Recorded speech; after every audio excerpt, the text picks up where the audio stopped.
Buenos días, mi nombre es Luisa María Hernández Carpintero y pues el tema que le vamos a hablar es sobre el siglo del oro. Comenzando, mi grupo está conformado por Samuel Jutinico, Natalia Borges, Sebastián Velázquez y mi persona.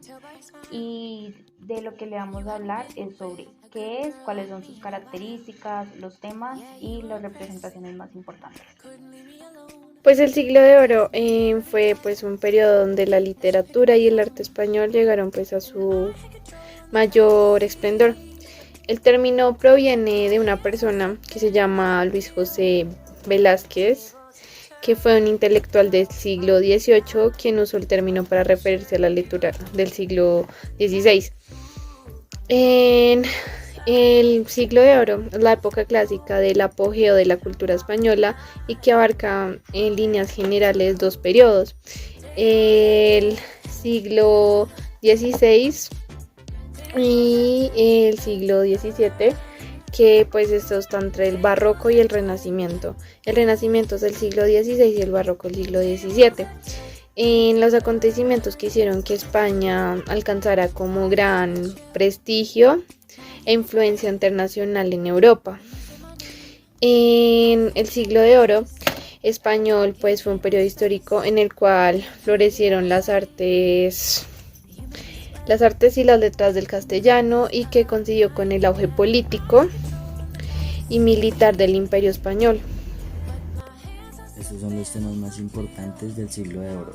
Inicialmente tenemos la pobreza, la cual es descrita de una manera positiva y negativa, ya que los reyes y las personas como los plebs, por ejemplo, por decirlo así, digamos, describían de una manera que les afectaba mucho, pues de la parte del reino pues decían que era muy favorecida porque ellos tenían todo el poder absoluto. También tenemos el fingimiento de las doncellas y distintos servidores al reino en Europa de esa época. Esto lo hacían con el fin ¿cómo decirlo?, de tener unas guerras entre ellos y pues obviamente infiltrando a las personas para hacer daño desde adentro. Y pues obviamente si lo relacionamos a la literatura, esto era escrito de una manera un poquito menos detallada porque pues no se sabía muy bien los acontecimientos que hubieron en esa época ni las guerras como tal. También tenemos los sueños de las personas.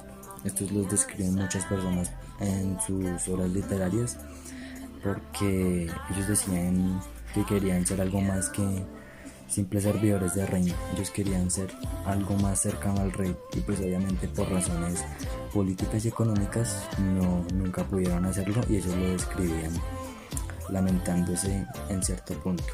También tenemos el honor. Claramente varios escritores estuvieron en ciertas guerras pero nunca se vieron tan afectados, entonces ellos describían las guerras honoríficas y todo eso, claramente porque esto, pues por parte de su reino, obviamente, el punto de vista, pues ellos lo veían muy bien. Entonces, estos temas, digamos, nos pueden dejar ver que el siglo de oro español fue como lo más positivo de la época que hubo para los escritores del reino, porque nos dejan ver como una literatura tan heroica, tan romántica, que a la final es algo tan especial de la época que nos hace como pasar esos límites que tenemos ahora mismo con la literatura actual. Entonces es algo muy bonito para aprender. Estos temas dejan mucho que pensar y ya eso sería todo por mi parte. Buenos días, mi nombre es Luisa María Hernández y pues les voy a hablar sobre las características del barroco, que son también las características del siglo del oro. Bueno, primero que todo, las características más principales en ese siglo fueron el dinamismo y tensión, la representación de pasiones y temperaturas interiores, la búsqueda del contraste, sustitución de lo absoluto por lo relativo, centros múltiples, efecto incompleto o inoconexo, búsqueda del estremecimiento metafísico y el pesimismo y desenyamismo.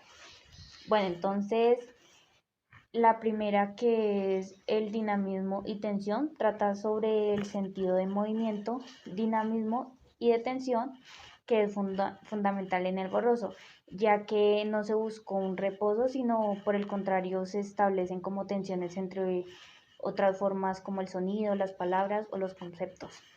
La segunda, que es la representación de pasión y temperamentos interiores. Esa en el barroco se aleja de los precipicios filosóficos del Renacimiento que llamaban a la mesura y el equilibrio, y opta más bien por la representación de las pasiones y los temperamentos interiores.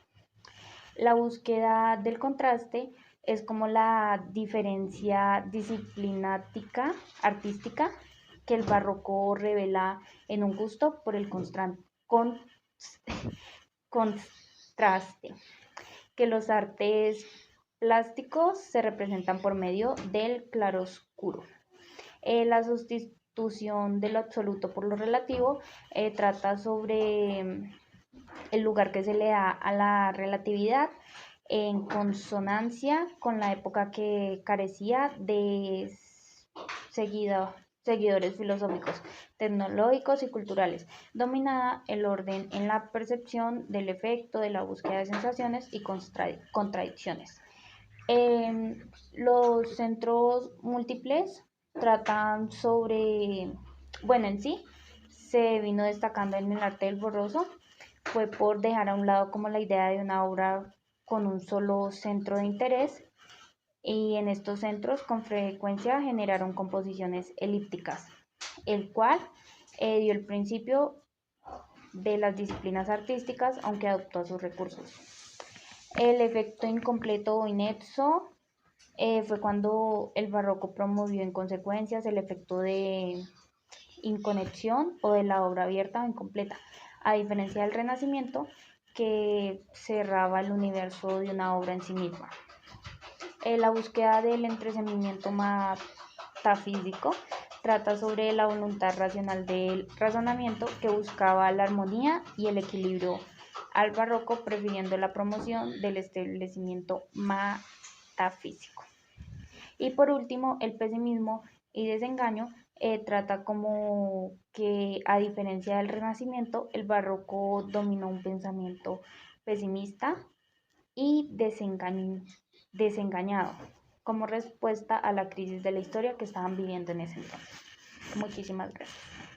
Sobre los autores del Siglo de Oro, tenemos tres como principales, que serían Miguel de Cervantes, Francisco de Quevedo y Lope de Vega. Francisco de Fernández fue el escritor del Quijote, así como de novelas muy ejemplares de forma narrativa y fundamentales para el desarrollo de la literatura en Europa. Francisco de Quevedo fue uno de los autores fundamentales de la literatura española y fue el autor de la poesía narrativa y dramatúrgica. Lope de Vega fue el tercero de la trinidad de los grandes dramaturgos del Siglo de Oro y uno de los mayores profílicos de la literatura universal.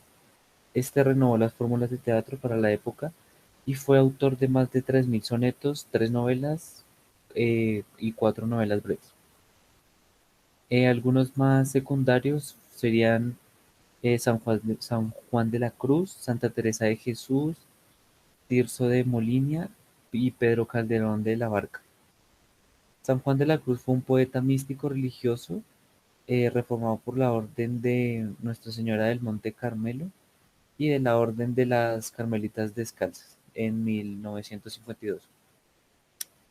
Santa Teresa de Jesús fue una religiosa y contadora de la Orden también de los Carmelitas Descalzas, y junto a San Juan de la Cruz se considera o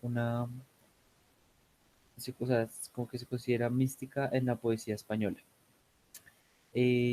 Tirso de Molina, dramaturgo, poeta y narrador religioso, se le considera uno de los tres más grandes de la, de